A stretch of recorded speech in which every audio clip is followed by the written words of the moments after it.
Olá a todos, bem-vindos a mais um vídeo do canal da Raízes. O meu nome é Leila e hoje vou estar à conversa com o Luís Alves, que é um agricultor orgulhoso e mentor aqui do Cantinho das Aromáticas. Olá Luís, obrigada por estar Olá, aqui bom comigo dia. hoje. Eu queria começar por falar um bocadinho dos métodos de produção da agricultura. Nós não temos muito noção, mas os métodos convencionais de agricultura são muito nocivos em termos ambientais. Não só por serem intensivos, por serem monoculturas, mas também pelos pesticidas que utilizam. Mas existem formas de nós conseguirmos combater, digamos assim, entre aspas, estes impactos, que têm que passar sobretudo por uma agricultura mais biológica.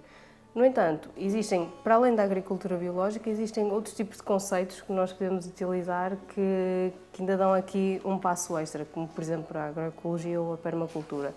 No entanto, eu acho que muita gente ainda não sabe o que é que isso é, como é que funciona, não sei se nos podes explicar também um bocadinho. Na agricultura biológica, nós acabamos por reunir um conjunto de conceitos que são transversais a todas as agriculturas. Começar por dizer que, para muitas pessoas, a definição da agricultura biológica é um pouco redutora. Para a maioria dos consumidores, se calhar, a agricultura biológica é um tipo de agricultura que se faz sem pesticidas e adubos de síntese. Mas, na realidade, é muito mais do que isso. Começa por, neste tipo de agricultura, se promover uma policultura em vez de monoculturas.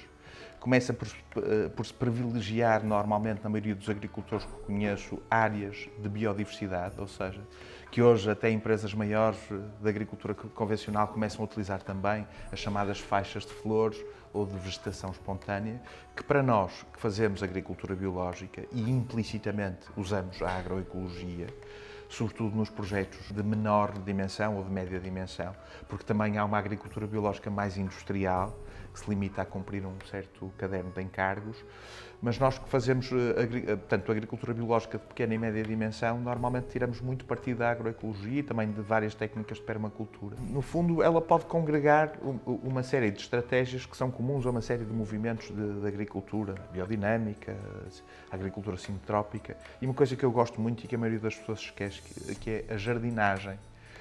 Porque às vezes damos nomes muito complicados a coisas que já existem e já se praticam há muito tempo.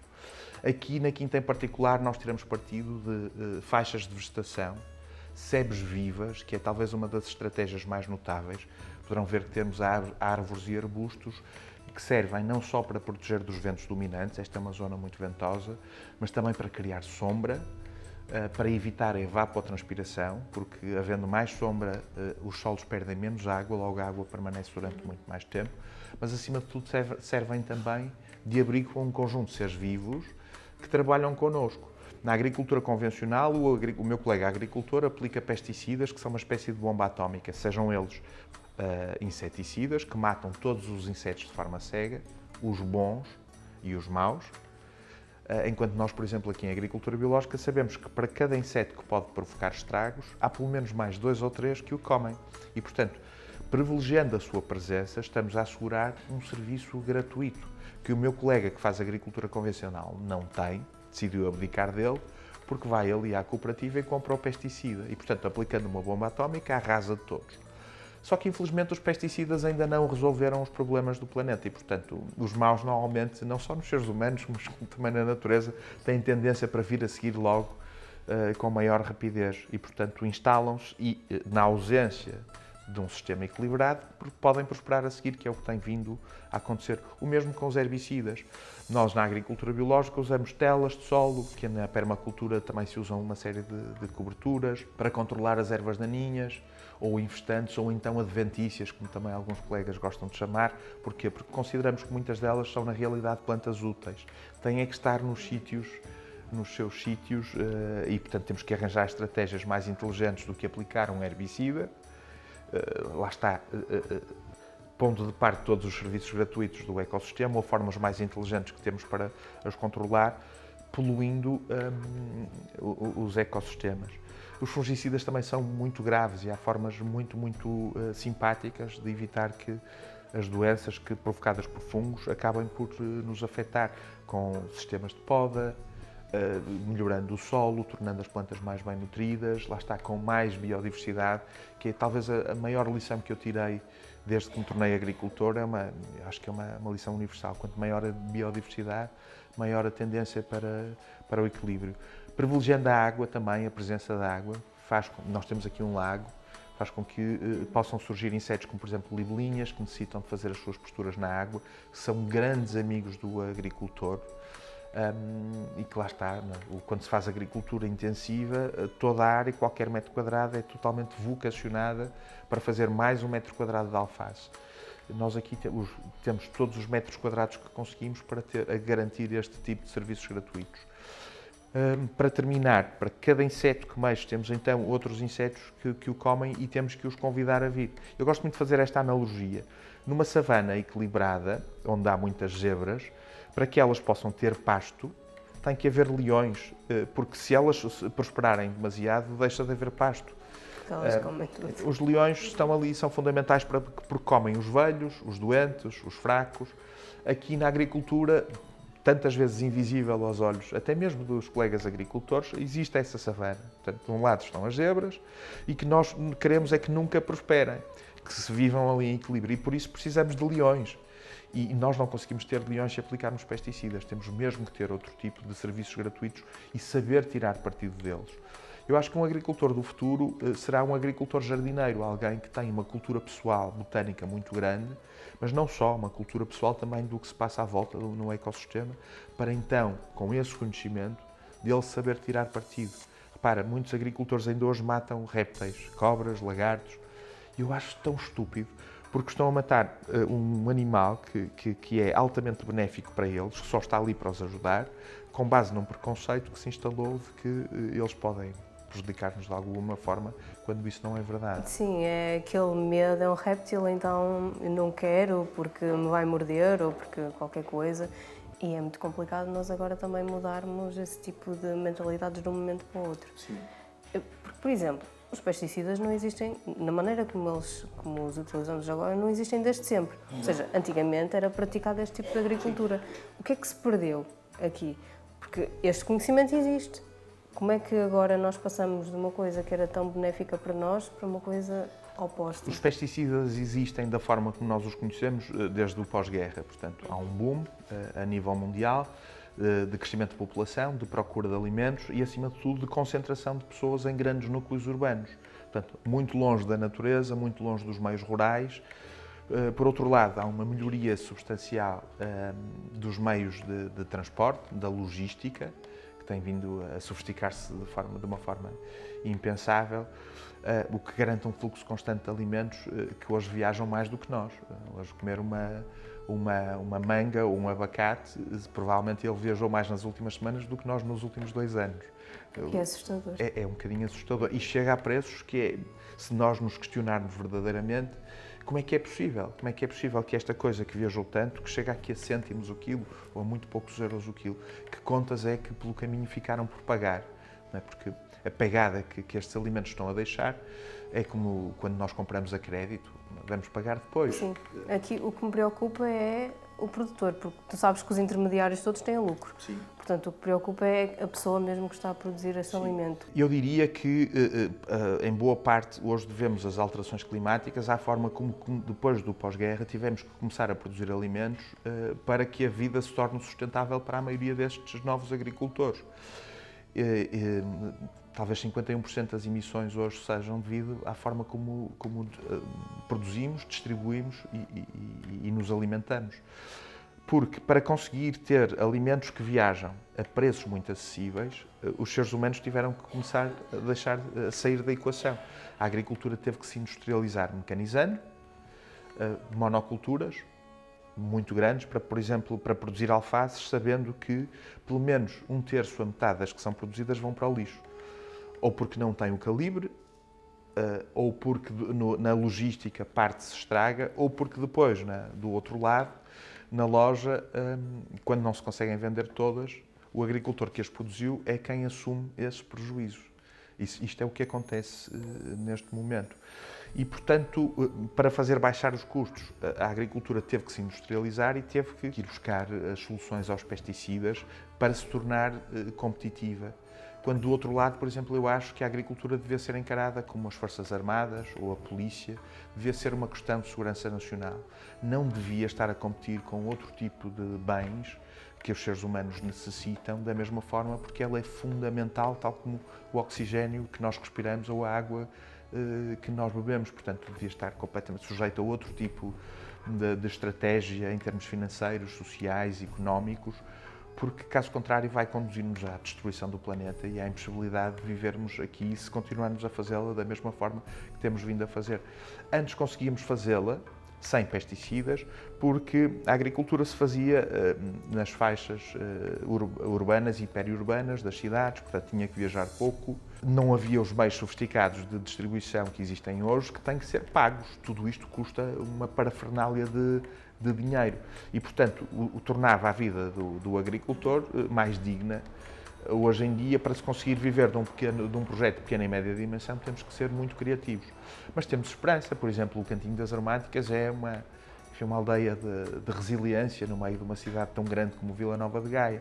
Nós estamos junto das pessoas que consomem os nossos produtos, estamos abertos ao público, podemos mostrar-lhes como é que é a nossa vida, podemos envolver as pessoas na produção, podemos levá-las a respeitar mais os ingredientes, a compreender o que é, afinal, esta questão dos ciclos curtos de distribuição, que muita gente não entende. Porquê? Porque está tão distante da natureza que nem sequer sabe quem é o agricultor. Eu costumo dizer que sou a pessoa mais anónima do mundo, juntamente com os piratas informáticos e com os tipos do Daesh, porque ninguém conhece o seu agricultor. Nós somos perfeitos anónimos e, portanto, isto está a acontecer, um movimento a nível mundial de agricultura urbana e periurbana, outra vez. Estamos a falar nos países ricos, nos países ocidentais, porque nos países pobres ela continua a acontecer como sempre. A Índia é um dos países onde se faz mais agricultura biológica do mundo. Não há alternativa, porque nem sequer há dinheiro para comprar pesticidas. Apesar de se produzir lá milho e soja transgénica, já acontece, mas a agricultura familiar e camponesa tem um peso muito maior para um dos países mais populosos do mundo, tal como a África, não é? Que tem uma população crescente, talvez seja o único continente com população crescente nos próximos 20 anos, até a Índia está a crescer, a China. As pessoas dependem muito da agricultura urbana e periurbana porque não existem meios sofisticados de distribuição de alimentos, nem sequer dinheiro para comprar pesticidas, apesar das multinacionais bem os tentarem vender, porque são dos lobbies mais poderosos do planeta. Estavas a falar na Índia do mercado da agricultura biológica para alimentos de consumo, suponho. Mas, por exemplo, eles têm um problema muito grave na produção de algodão, em que aquilo é carregado de pesticidas e tem impactos muito, muito nefastos para a saúde deles e para os solos e para aquelas comunidades inteiras. Portanto, eles já estão a chegar a alguns nichos, por isso é triste nós pensarmos assim, mas é expectável que eles consigam também chegar aos agricultores que produzem de forma biológica com aqueles chamativos de vão produzir mais rápido. Do que tenho visto em vários documentários, que acompanham a minha vida também a ver esses documentários e acompanhar a agricultura pelo mundo, por exemplo, no caso da soja transgénica e do milho, o número de agricultores que têm vindo a abandonar esses cultivos é enorme, porque as promessas que fizeram de grandes produtividades e lucros maiores foram completamente goradas. As pessoas estão a perceber que, afinal, a natureza equilibra sempre e as produtividades estão muito abaixo. Os agricultores já não são donos das suas sementes, têm que pagar a propriedade intelectual dessas sementes às grandes multinacionais que as comercializam. Uma coisa terrível, como é que uma empresa é detentora de um bem natural, não é? É uma informação que o cidadão comum não tem como presente, é talvez um dos maiores problemas do planeta neste momento. 70% do que comemos tem patente, tem propriedade industrial e a maioria das pessoas não o sabe. Ou seja, obriga o agricultor a comprar sementes todos os anos àquelas empresas e, em muitos casos, até a pagar royalties, como no caso dos transgénicos, quando antes, até há poucos anos, as sementes eram património da humanidade. Felizmente, nas aromáticas, todas as sementes ainda são património da humanidade e eu e tu ainda podemos propagá-las com as sementes que com as nossas próprias mãos podemos fazer, o que é uma coisa notável. Isso é ótimo. É maravilhoso tu saberes que tens os meios para propagar e para produzir ainda mais. Sim. E há um movimento de resiliência pelas variedades tradicionais. Por exemplo, em Portugal temos o Banco Português de Germoplasma, que faz um trabalho notável na manutenção das variedades antigas, de tudo, de milho, feijão, de tudo. Há também movimentos de cidadãos que trocam sementes entre si e há guardiões de sementes, há pessoas que se dedicam a perpetuar essas variedades. Os bancos de sementes, não é? Também são muito na moda, entre aspas. Sim. O que é bom, é uma boa moda. Sem dúvida. Agora, o que o consumidor não pode esperar é ir à grande distribuição e encontrar essas variedades, porque elas não se adequam, na maior parte das vezes, à logística, que precisa de grande volume, a um preço baixo, e até que o próprio alimento dure muito tempo. Ou seja, isto é conseguido com técnicas muito sofisticadas. E nós só, quando vamos a um supermercado, achamos que temos à nossa frente a maior panóplia de alimentos da história da humanidade. É mesmo completamente falso. A maioria das pessoas age cegamente quando vai a um supermercado, porque nós nunca tivemos tão pouca variabilidade alimentar. Dou-te um exemplo. Em Portugal encontras 1 ou 2 variedades de laranjas, talvez 3 variedades ou 4 de maçãs. Só em Portugal existem mais de 60 variedades de maçãs, nossas cá. Encontras 3, 4 variedades de feijão, existem milhares de variedades de feijão, muitas das tradicionais desapareceram para sempre, que eram absolutamente deliciosas. Portanto, nós à nossa frente temos uma quantidade grande de alimentos, mas em termos de variabilidade ela é a menor da história da humanidade. E, portanto, temos que conviver com alimentos até que só fazem parte da nossa vida há muito pouco tempo e que nos são quase impostos, imperceptivelmente. Sim, porque se tu não consumires, por exemplo, a granela ou junto dos produtores, se tu fores ao supermercado e se fores à parte dos enlatados, tens 3 tipos de feijão. E é o que tu consomes. Sim. Mas existem sempre alternativas. Por exemplo, nós cá temos as Community Supported Agriculture, CSA, temos as AMAPs, são muito pouco expressivas. Mesmo a grande distribuição tem vindo a fazer um trabalho de adaptação. Eu nunca vi tantos produtos biológicos à venda. Em alguns casos, as lojas têm vindo a diminuir de tamanho, comunicam, trabalhar com agricultores de proximidade. Portanto, mesmo com eles, nós não temos que necessariamente encará-los como um inimigo, podemos ajudá-los a trabalhar um pouco melhor. Mas o papel mais importante está sempre do lado do cidadão consumidor. Porque o consumidor, quando puxa da carteira e do cartão para pagar, ele está a votar, mais do que nas legislativas de 4 ou de 5 em 5 anos, quando vamos a eleições, nós votamos e elegemos todos os dias. E podemos fazê-lo quer na grande distribuição, quer no nosso bairro, não é? Portanto, temos esse poder. Uma das coisas que mais detesto é as pessoas que cruzam os braços, que acham que não podem fazer nada, porque é tudo maior que eu. Pouco expressivo o que podem fazer, que cruzam os braços. Esse será também um dos maiores erros da história recente da humanidade. O cidadão que se baba e que despeja todo o seu ódio nas redes sociais, sim, mas depois cruza os braços. Porque, infelizmente, é uma tendência que nós vemos muito agora. As pessoas vão para as redes, vão para os sites e dizem mal de tudo, mas depois, quando tu pedes uma mudança de comportamento, é tudo muito complicado. E eu sozinho não consigo. E como é que nós mudamos esse tipo de mentalidades? Porque está errado. Nós todos temos, como estavas a dizer, o poder de votar com o nosso dinheiro. Sim.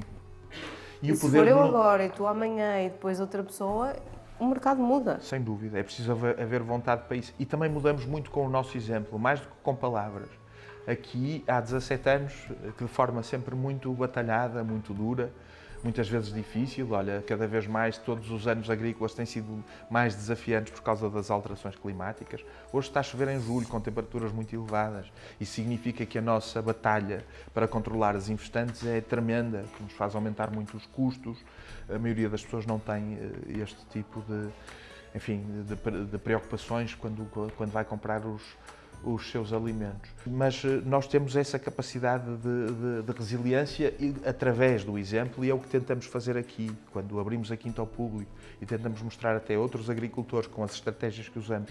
É possível viver com dignidade da agricultura, estamos a fazê-lo com o nosso exemplo. Isso também é muito importante.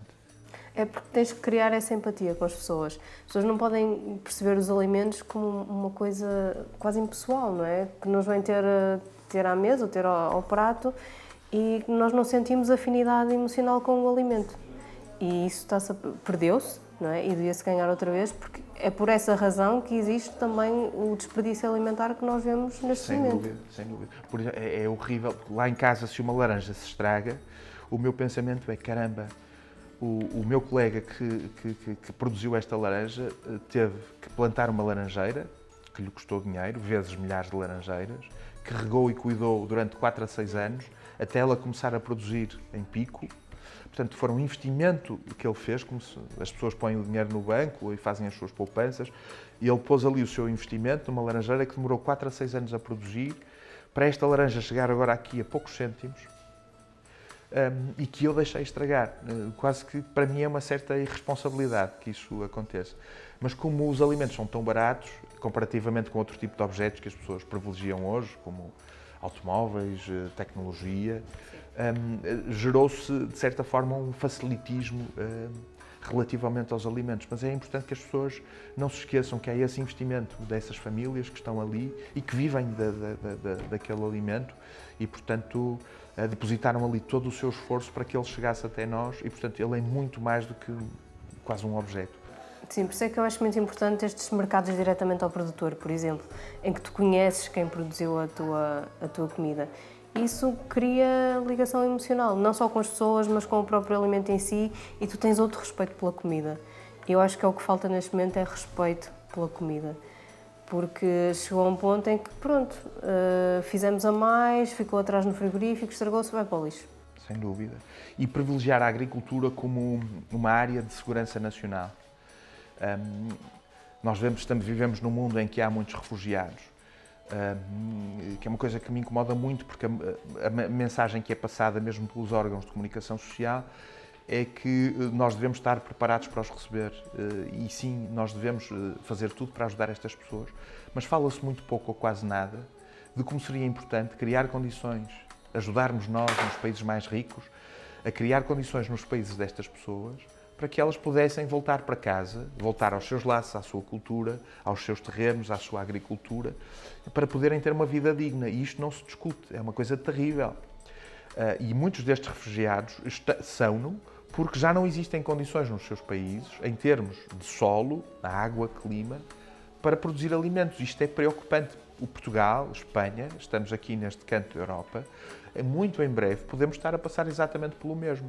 E lembro que isto não é um problema exclusivamente das pessoas de países muito pobres. Por exemplo, na Califórnia, que é um dos estados mais ricos dos Estados Unidos, um país mais rico do mundo, nós já temos refugiados ricos, pessoas com poder de compra, que até ontem faziam agricultura, produziam vinho, amêndoa, tudo, e que hoje tiveram que abandonar as suas quintas, que herdaram dos seus tetravós, porque já não há água e mesmo com tecnologia caríssima para dessalinizar as águas, eles não conseguem regar. E, portanto, estas pessoas passaram de um dia para o outro a viver em trailer parks e tiveram que abandonar todo o seu património. É muito importante para a segurança nacional de um país e do mundo que o país continue a assegurar, além de fronteiras, segurança, estabilidade social, económica, política, que haja solos e água e condições para cultivar e produzir alimentos. Nós não podemos depender tanto, torna-nos muito frágeis da importação desses alimentos e, portanto, temos que garantir que temos reservas básicas e que podemos fazê-lo.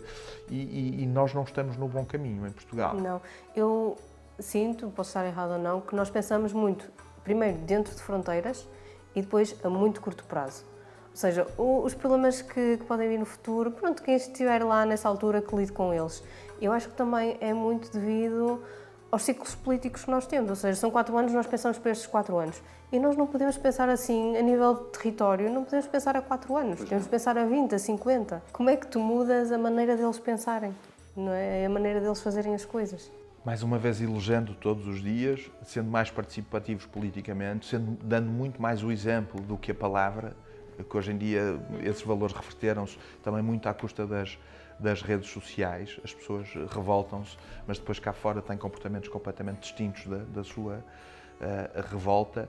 E uma coisa que Portugal tem feito e que me orgulha, dar voz a movimentos de cidadãos, movimentos políticos mais pequenos, mas que no nosso país têm tido algum sucesso na aprovação de medidas que, de outra forma, num país que era bipolarizado politicamente, seriam medidas que nunca teriam qualquer tipo de visibilidade.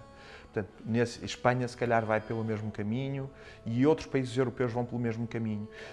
Do outro lado da medalha, temos, também na Europa, países em que se começa a dar a voz a movimentos extremistas, de esquerda e de direita, que é algo que é absolutamente assustador.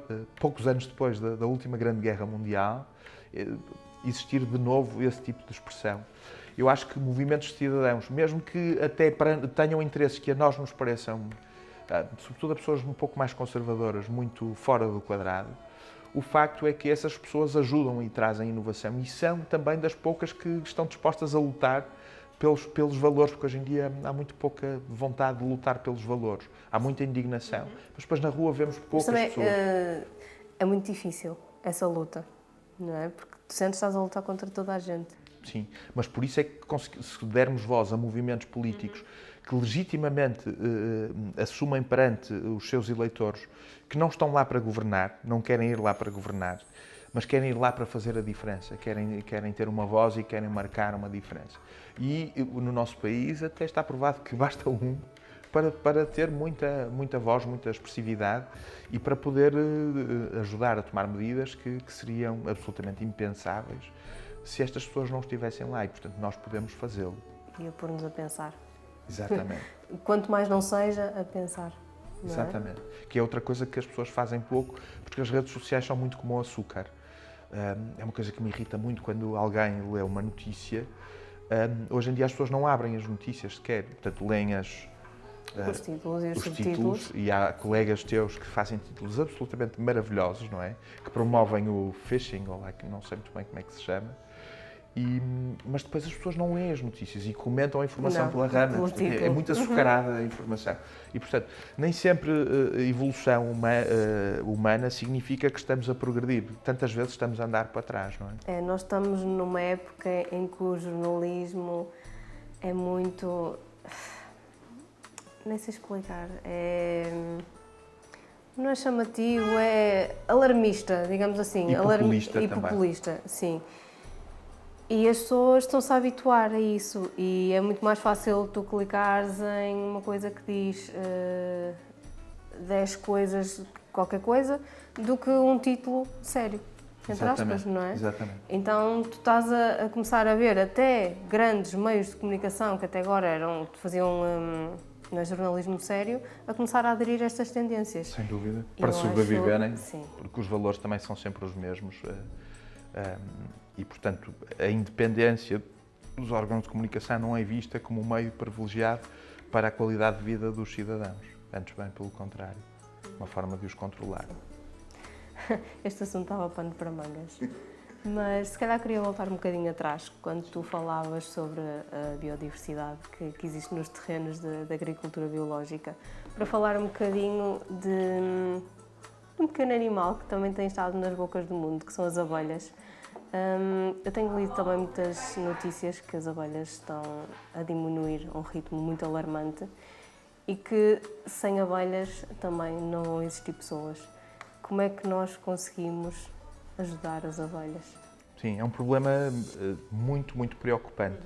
Aliás, este ano, pela primeira vez, já cá estamos há 17 anos, as abelhas aqui são aos milhões. Nós, desde que nos instalamos aqui, a população aumentou muito. E, além disso, também, até há bem pouco tempo, mantínhamos um pequeno apiário aqui. Este ano, pela primeira vez, como agricultor, assisti a um declínio brutal da presença das abelhas aqui. Aqui, em particular, em contexto, muito por causa da vespa asiática, que é uma espécie invasora que chegou recentemente a Portugal e que, neste município, teve uma grande expressividade. De tal forma que tivemos que mandar o nosso apiário para Cabeceiras de Basto, para casa de amigos, onde é mais frio, onde a vespa ainda não tinha chegado, porque as nossas estavam aqui a ser dizimadas. E também os pardais, que eram uma ave outrora comum nas cidades e hoje vejo muito, muito poucos. Este ano até fizemos uma sementeira de girassóis para haver mais sementes para eles se alimentarem aqui na quinta. Mas no caso das abelhas, e não só elas, como todos os insetos polinizadores, com a importância das abelhas, é preocupante porque elas são fundamentais na polinização daquilo que são muitos dos nossos alimentos. Por exemplo, não existe uma maçã se ela não for polinizada, não existe um tomate, aquela forma perfeita que estamos habituados não existe se ele não for polinizado. E, portanto, mais uma vez, um serviço gratuito que amanhã poderemos ter que substituir por alguém a pincelar as flores, como já se fazem em alguns alimentos, para garantir que haja polinização e que haja alimentos, que é uma coisa que a mim me assusta imenso. E, portanto, nessa perspectiva é que se diz que se não existirem abelhas, não existem seres humanos, porque elas são fundamentais para haver polinização, para haver formação de frutos, sementes e para haver continuidade na produção de alimentos. Em alguns países muito ricos, como nos Estados Unidos, alguns pomares já dependem de caminhões que vêm carregados com meias para ali ficarem durante algumas semanas, para na altura da floração acontecer a polinização. Porque o número de pesticidas aplicado é tão grande que faz com que já não existam ali insetos polinizadores. Portanto, já se alugam abelhas. Imagina ao que chegamos. Além disso, elas são bioindicadoras. Portanto, quando há um declínio acentuado de uma espécie que é tão sensível, algo está mal. E porquê é que há declínio das abelhas? Enfim, hoje a ciência é muito a voz do povo. Às vezes também esquecemos um certo bom senso para olharmos e termos um poder de análise. Mas há declínio porque as cidades têm cada vez menos flores, porque há cada vez mais poluição, não só nas cidades, mas também em meios rurais. Às vezes, em meios rurais, conseguimos ter mais poluição ainda, sobretudo quando há muita agricultura intensiva, do que até no meio urbano. Por causa destas espécies invasoras também, porque as abelhas, as vespas asiáticas alimentam-se das abelhas, decapitam-nas em voo e levam-nos para o ninho. E, eventualmente, por outras razões que nós ainda não conhecemos bem, como a forma como comunicamos, por exemplo, poderá estar a afetar a forma como elas se orientam. Enfim, toda a nossa vida moderna, ninguém está livre na realidade de responsabilidades, que é outra coisa que me irrita. Dizer, não, eu separo o lixo, eu já faço. Todos nós temos responsabilidades no meio disto tudo. Obviamente que não podemos mudar o nosso estilo de vida de um dia para o outro, não conseguimos, não é? Mas podemos ir tomando uma série de ações para evitar que isso aconteça. Há uma forma de as atrair às cidades, é de sensibilizando as autarquias para fazer plantação de flores silvestres outra vez, nos campos abandonados que as autarquias têm, por que não ter faixas de flores, pedir ao nosso autarca para abandonar progressivamente a aplicação de pesticidas nos meios urbanos. As escolas podiam ter um papel maravilhoso no meio disto tudo, mas infelizmente não têm, porque foram desenhadas para serem polos de cimento com muito poucas áreas verdes. Há sempre um outro professor que Carolice promove uma horta, mas as escolas que eu conheço são normalmente muito agrestes para se fazer o cultivo, seja do que for, até de uma árvore. Voltar a encarar as árvores nos meios urbanos como um privilégio e não como uma fonte de como é que se diz, quando as pessoas têm alergias, uma fonte de alergias. As árvores hoje são vistas como fontes. As árvores e a sombra que proporcionam, a água e a biodiversidade que proporcionam são fundamentais às abelhas. Lembro-me quando estava em Serralves que era muito frequente nas árvores mais antigas, velhas, com alguns orifícios, que as abelhas faziam ali ninho. E, portanto, quando uma rainha saía de uma colmeia para formar uma nova colmeia, é frequente que o possam fazer nas árvores antigas. Hoje, ser velho até para a árvore significa que não tem direito a viver numa cidade grande e, portanto, são muitas vezes abatidas. Portanto, aprender a valorizar estes seres vivos, porque depois eles são suporte de vida para muitos outros seres vivos. E, por que não, a apicultura urbana, que está muito, muito em voga noutros países. Nós temos uma legislação específica para isso cá. Portanto, as abelhas têm que estar a uma determinada distância das habitações, mas é possível fazê-lo tal como é possível fazer a horticultura urbana, mesmo que tenhamos um pouco espaço. Eu acho que as abelhas estão a sofrer um bocadinho o mesmo mal dos répteis, que é as pessoas não percebem bem para que é que elas servem e querem-nas longe. Ou seja, tu vês uma abelha a passar por ti, meu Deus, uma abelha, tira, deixa-me sair. E é preciso também nós mudarmos e educarmos e deixarmos as pessoas perceberem que as abelhas são essenciais para o nosso ecossistema e não nos vão fazer mal por querer, não é? E mesmo que nos piquem, estão-se a defender, e é uma picadinha e se calhar dói durante 5 minutos e passa. Sim, é mais provável uma pessoa se calhar ter um acidente com uma trotinete hoje em dia elétrica do que ser picada por uma abelha. Picado por uma abelha. Também é importante que as pessoas vissem isto, tal como é mais provável morrer atropelado do que ser picado por uma cobra em Portugal. É verdade. Eu acho que nós temos muito medo daquilo que desconhecemos e nós estamos a tornar-nos pessoas de cidade que não sabem como é que o campo funciona. Sim. Então estamos a temer aquilo que desconhecemos. Sem dúvida, sem dúvida. Mesmo muitas pessoas que se dizem amigas dos animais. Há pessoas que depois são ferozes defensoras dos animais nas cidades. Mas são os cães e os gatos. São cães e gatos. E é uma coisa que me assusta imenso, porque há muita perda de razoabilidade, às vezes a defender os animais, que é importante defender, obviamente todos os animais têm que ser bem tratados, mas nas cidades convivem connosco outros animais que é importante saber perceber qual é o seu papel e sabê-los defender também, tal como as árvores e outros seres vivos. As árvores, para mim, são os seres vivos mais notáveis do planeta. Eu acho mesmo, e já acho desde que nasci, desde que me lembro como ser humano, comecei a desenhar árvores muito cedo, que são, neste momento, a grande solução para reverter as alterações climáticas é um ser vivo que já existe há milhões de anos. Era não só proteger as florestas que ainda vamos tendo, como fomentar. Cada um de nós devia ser guardião de algumas árvores e fomentar a sua presença no planeta outra vez. Não umas árvores quaisquer, aquelas que na nossa região sempre lá viveram, não é? Isto também é muito importante, porque às vezes as pessoas entram em campanhas de árvores, mas depois não sabem o que é que estão a plantar. E é importante plantarmos aquelas que são as mais adequadas e que sempre lá viveram, as nossas espécies autóctones. Não é? Eu li há pouco tempo, há um aninho, um livro que se chama A Vida Secreta das Árvores, em que eles falavam de como as árvores se entreajudavam, como as raízes comunicavam entre elas, como elas lançavam odores. E eu fiquei maravilhada porque tu olhas para uma árvore e pensas que é uma coisa estática, não é? E depois começas a perceber que tudo tem vida e tudo está interligado.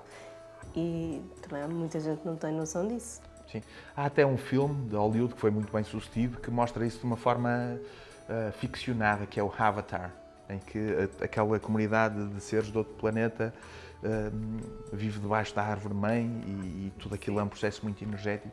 Nós hoje estamos a dar os primeiros passos no conhecimento que temos sobre as árvores para além do económico ou do conforto. Nós evoluímos com a sua madeira, com a sua sombra, com os seus frutos, mas hoje começamos a perceber que, de facto, as árvores são quase extraterrestres para nós, porque elas comunicam entre si. Uma árvore, quando está a ser atacada, consegue avisar a outra de que aquele inseto em particular está a atacá-la. Eu acho isso fantástico. Depois ela lança um determinado odor que repele aquele inseto. Elas comunicam entre si, elas conseguem ajudar uma árvore que está menos bem nutrida a alimentar-se, conseguem enviar alimento. As raízes das árvores funcionam muito como a nossa internet. Elas conseguem comunicar em rede. O maior ser vivo do planeta é um fungo, que tem quilómetros e pesa milhares de toneladas. E esse fungo vive numa floresta americana e ajuda uma comunidade de árvores absolutamente a comunicar, a arranjar alimento, a dar alimento às árvores, as árvores dão de volta. É uma coisa impressionante, extraordinária. E hoje, quando nós olhamos para uma árvore, um cidadão médio que vê madeira, sombra, muitas vezes até uma espécie de desconforto, porque em certa altura do ano pode provocar alergia. As árvores são, provavelmente, a única forma que nós temos de conseguir reverter as alterações climáticas, muito mais do que qualquer outra tecnologia que os seres humanos... dependemos delas, não é? Mesmo para a nossa própria sobrevivência. Exatamente. Elas fazem chover, elas proporcionam sombra, conforto, proporcionam alimento e sem elas nós não conseguiremos manter o planeta e como tal não conseguiremos viver aqui. O planeta continuará, a vida continuará, provavelmente a espécie humana não continuará. A natureza adapta-se, nós é que somos um bocadinho mais sensíveis que isso. Sim. Eu acho que nós achamos que, pronto, estragamos este e vamos para Marte. Sim, que é uma ideia que está a ser vendida. Sim. Uhum. Ou então nós vamos criar uma tecnologia no futuro que vai conseguir eliminar estes aspectos negativos que nós estamos todos a fazer agora. Nós não podemos pensar dessa forma, nós temos que ter consciência das nossas ações. Eu gostava de contribuir para uma sociedade, assim, uma utopia, mas gostava de ainda estar vivo para fazer parte de uma sociedade que não terá provavelmente futuro tanto que trabalhar pelos seus postos de trabalho, para produzir mais. Nós teremos que trabalhar para produzir cada vez menos. Nós não precisamos de produzir tanto para viver. Uma sociedade que ganha consciência de tal forma que se dedicará a trabalhar em função da natureza e a recuperar boa parte da ligação que foi perdida. Eu vejo-me amanhã, costumo fantasiar, são os sonhos mais deliciosos que tenho. O meu trabalho será plantar e cuidar das árvores. Não basta plantar, temos que cuidar delas, temos que sarar as várias feridas que fizemos no planeta. E a tecnologia pode ser na mesma uma boa aliada, desde que não tenhamos que a vender a alguém. Podemos tirar partido dela, todos. Não temos que a vender, não temos que estar constantemente a produzir coisas para vender, desde que não desejemos ter mais do que o outro, porque podemos viver confortavelmente todos em conjunto com aquilo que temos.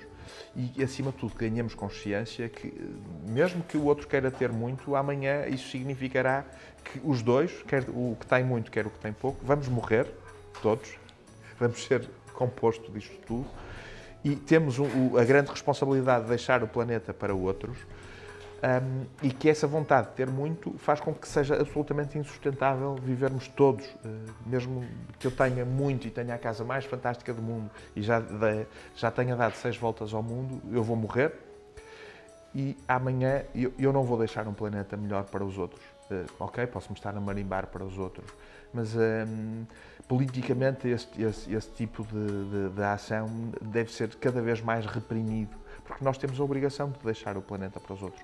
É inacreditável que seja um conjunto de crianças pelo mundo que está a levantar o dedo neste momento e dizer cuidado, que o planeta também é nosso e vocês neste momento são os responsáveis pela gestão dele, mas amanhã vamos herdá-lo e vocês estão a fazer merda e a nossa vida vai ser bastante mais complicada depois disto tudo. Portanto, vamos parar, vamos pensar, mas temos é que parar muito depressa, porque eu vejo o futuro de uma forma um bocadinho pessimista, o futuro a curto prazo. Eu também. Eu tento lutar todos os dias contra isso e muito trabalho também da revista é nesse sentido, é tentar informar ao máximo as pessoas sobre estas questões, mas não é um trabalho fácil, não é? Porque ainda temos uma mente muito fechada em relação a este tipo de assuntos. E ainda assim aqui estamos nós. Exatamente, e ainda bem que cada vez existem mais pessoas a falar sobre isto e com este tipo de preocupações. E já se nota, apesar de ser um movimento entre aspas, não é? Com pouca expressividade, já se nota que as coisas estão a mudar. Sem dúvida, sem dúvida. Sim. Só mesmo para terminar, uma última questão. Achas que a agricultura pode ser um ato político? Tenho a certeza absoluta. As pessoas confundem muito, nós estamos tão habituados, enquanto país jovem, até como democracia, a que a política se faça de forma bipolar, não é? À esquerda ou à direita. Nem consigo perceber muito bem o que é isso mais hoje, esquerda e direita, não consigo distinguir. Hoje faz-se sobretudo gestão de recursos. Que não conseguimos conceber que existem muitas formas de fazer política, não é? E a agricultura, eu diria que é uma das formas mais interessantes de assumirmos na sociedade um ato político, porque a agricultura pode fazer parar um país. Em França isso acontece com frequência. Os agricultores têm tanta força, quando vão desfilar com os seus tratores para Paris, para tudo. A França é um celeiro da Europa ainda hoje em dia. No nosso país, ela, como não tem essa expressividade, a maioria das pessoas não consegue imaginar como é que poderá ser um ato político. Mas, acima de tudo, pela importância que ela tem para a segurança nacional. Tal como as Forças Armadas, eu costumo dizer sempre, um país que não tem solo é como não ter fronteiras, porque se não tivermos solo, água e sementes para o cultivar e clima, nós teremos que sair daqui, teremos que migrar. Teremos que ir para outro sítio, como está a acontecer noutros países. E é muito importante. Isto está a acontecer perante os nossos olhos. Portanto, não está a acontecer connosco ainda, mas está a acontecer com outras pessoas que têm que sair dos seus países simplesmente porque já não há mais forma de produzir comida. E isso gera instabilidade, insegurança e gera a vontade das pessoas saírem à procura de uma nova realidade. E, portanto, se isso não é política, o que é que será, não é? Portanto, nós temos que pensar que a agricultura tem que ser assegurada para garantir que amanhã, num modelo climático diferente, nós conseguimos produzir localmente os nossos alimentos quando por alguma razão, outros alimentos não consigam chegar até nós.